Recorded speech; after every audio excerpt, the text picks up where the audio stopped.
मैं आपसे आज एक बार फिर पुनः वो संदर्भ पूछना चाह रहा हूं, ढोल गंवार शूद्र पशु नारी, इस चौपाई का संदर्भ क्या है, इसका अर्थ क्या है, बताइए। आप भी बहुत जानकार हैं, पढ़े लिखे हैं और कड़े भी हैं, घुटे भी हैं।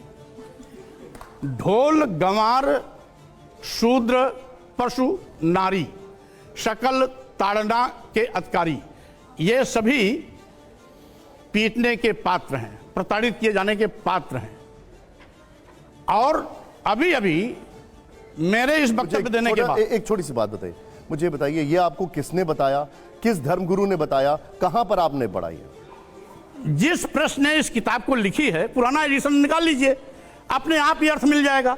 ये नया एडिशन अभी छपवाए हैं मेरे बयान के बाद, 36 लाख 40 लाख कितना नया एडिशन में इन्होंने परिवर्तित किया है। मैंने आपको इंटरजेक्ट कर दिया, जरा समझा दीजिए उसका मतलब क्या है। एक चीज, अभी उसी रामचरितमानस में एक प्रसंग और है,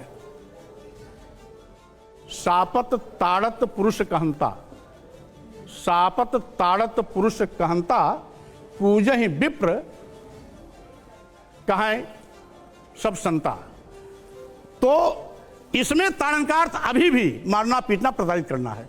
अभी भी एक जगह तो बदल दिए, लेकिन उस वहां पर कल्याण प्रेस वालों का ध्यान नहीं गया, वो अभी भी यथावत बना हुआ है। इसलिए मैं कह रहा हूं कि आप अपनी आवश्यकता के अनुसार अगर अर्थ बदल सकते हैं तो अपनी आवश्यकता के अनुसार इस देश के शूद्र समाज को, आदिवासी दलित और पिछड़े समाज को, देश की महिलाओं को अपमानित करने वाले उन पंक्तियों को भी हटाने का काम कर सकते हैं। अर्थ ना बदलना ना बदलना जो उसकी व्याख्या कर रहा है उसके ऊपर निर्धारित करता है, ना कि जो उसमें लिखा हुआ है। जो लिखा हुआ है वो तो आपको कोई संत, कोई ऐसा व्यक्ति बता सकता है जो उसके बारे में जानकारी हो।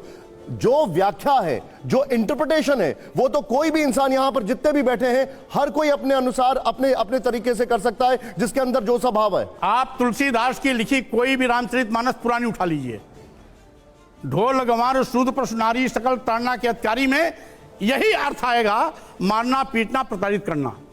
और अभी जो संशोधित सर्ग आया, संशोधित उसका खंड आया है, उसमें शिक्षा से जोड़ दिया। तो अगर देश की महिलाएं शिक्षा की पात्र हैं, जिसको पहले शिक्षा दिया ही नहीं जाता था, तथाकथित हिंदू धर्मावलंबी देश की समस्त महिलाओं को शिक्षा से वंचित कर दिया था, देश के शूद्रों को शिक्षा से वंचित कर दिया था। अगर आज और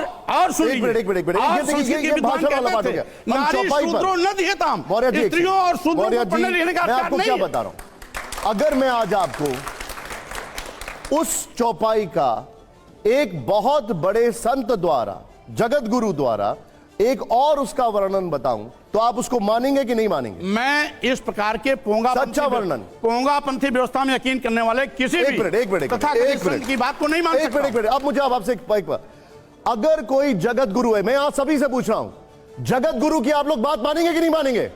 हाँ या ना? जोर से हाँ या ना?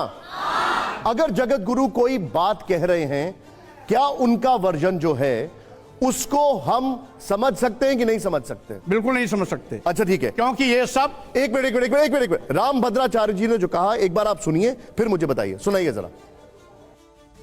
ढोल गंवार शूद्र पशु नारी, पहली बात तो उनका पाठ गलत है, सकल ताड़ना के अधिकारी नहीं है, ये सब ताड़न के अधिकारी है वहां पाठ। कौटिल्य ने ताड़न का अर्थ शिक्षण लिखा है। ढोल वाद्य, गंवार जो ग्रामीण व्यक्ति है, शूद्र शुचाद्रातीति शूद्र है जो चिंता से द्रवित हो जाए, पशु और नारी ये पढ़ने के अधिकारी हैं, इनको पढ़ाना चाहिए। नारी की शिक्षा अनिवार्य है। रामचरितमानस का एक भी अक्षर न तो संविधान के विरुद्ध है और न वेद के विरुद्ध है और न भारतीय मानसिकता के विरुद्ध है, न मर्यादा के विरुद्ध है। ठीक है, वो कह रहे हैं ये पढ़ाई के अधिकारी हैं, आप कह रहे हैं ये पिटाई के अधिकारी हैं। मैं कह रहा हूं सही माने में सबसे ज्यादा शिक्षा की आवश्यकता है रामभद्राचार्य जी को।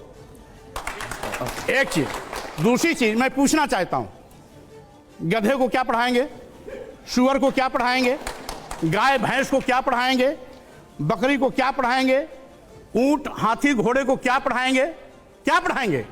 और फिर दूसरी चाह ढोल को क्या पढ़ाएंगे? पढ़ाने का ढोल मकसद बजाया होता जाता है शिक्षित करना, ढोल बजाया जाता ट्रेनिंग है। देना मतलब होता है। ट्रेनिंग देने की आवश्यकता है। आज इन तमाम ढोंगियों पाखंडियों को जो संत के रूप में देश को गुमराह कर रहे हैं और हमारी युवा पीढ़ी को गलत रास्ता दिखा रहे हैं, आप क्या चाहते हैं? देश की एक और ये कहेंगे, मुझे एक बात बताइए, एक और कहेंगे, ये सभी ढोंगी हैं, निशान पाखंडी हैं, आप ही एक पंडित हैं। निशान जी, मैं ये कह रहा हूं, एक और ये कहेंगे कि यत्र नार्यस्तु पूजन्ते रमन्ते तत् देवता, और दूसरी तरफ कहेंगे कि महिलाओं को मारना पीटा प्रताड़ित करना चाहिए।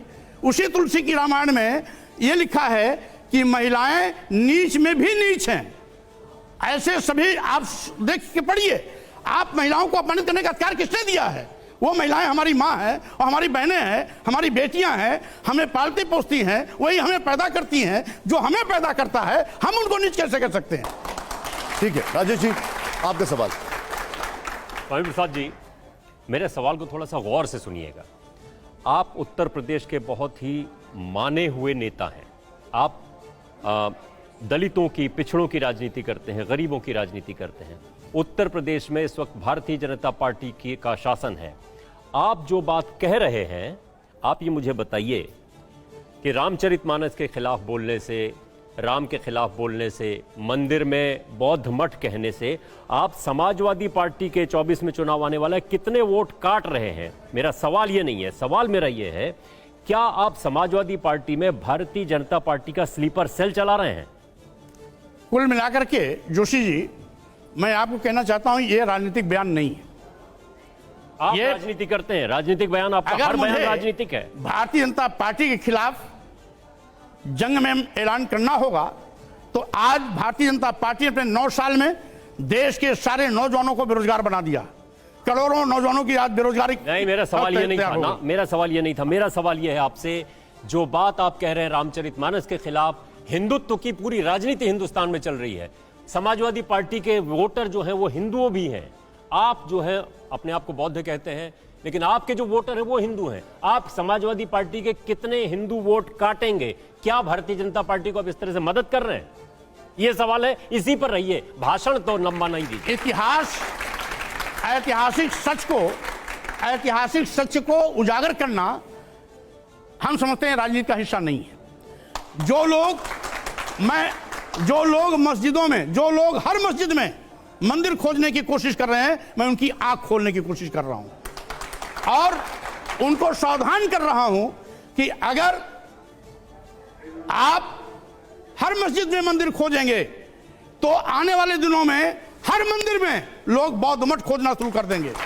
आप कह रहे हैं, डॉक्टर साहब मैं आपके पास आ रहा हूं। इनके जवाब नहीं दिया ना आपने। आप असदुद्दीन ओवैसी की भूमिका में हैं क्या? मैं, भारतीय जनता पार्टी ने जिस घटिया राजनीति शुरू की है, हिंदू मुस्लिम की जो राजनीति की है, मस्जिद और मंदिर की राजनीति की है, फिरका परस्ती की राजनीति की है, देश के भाईचारा को कमजोर करने की कोशिश की है, अमन चैन को खत्म करने की कोशिश की है, समाज को बांटने की जो कोशिश की है, उसकी उस नापाक कोशिश को जनता के सामने उजागर कर रहा हूं, उसकी कलाई खोल रहा हूं।